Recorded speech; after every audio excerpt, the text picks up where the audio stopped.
sa stand fiesta yan ng Indios. Hindi ko malaman kung paano sila nakatira dyan. Kailangan maging isang Indio para makatira dyan. Napakapagmataas at wala namang pinag-aralan. Nakakasalubong tayo na hindi man lang nagpupugay.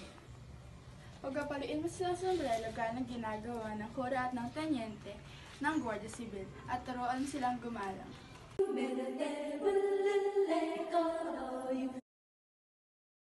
Ayon mo mehas na si Losoy, Donna Victorino de los Tres de Espadanya.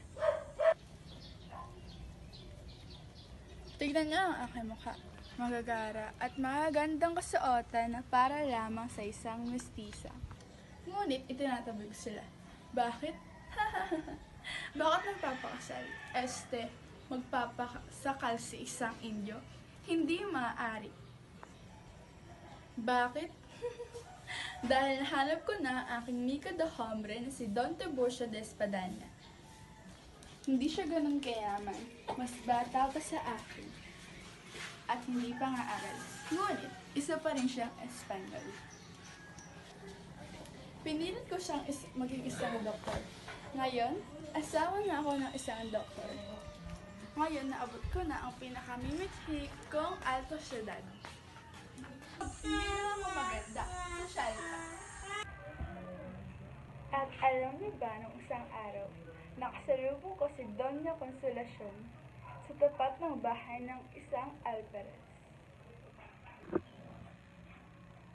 Sinuwitan ba naman ako at dumura sa harap ko?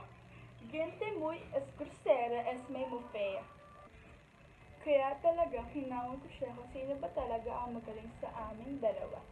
Alam niyo ba? Isa lamang siyang labandera na mahirap. Ikinagagalak kung kaya ko siyang ipahiya sa maraming tao. Sayang ang araw na iyon kung hindi lang ako pinigilan ng aking asawa at ng kura. Marami pa sana akong nasabi tungkol sa kanya. Kayong mga tao, kanino kayo kakampi? Kay Doña Consolacion o sa akin? Ano? Sa kanya kayo?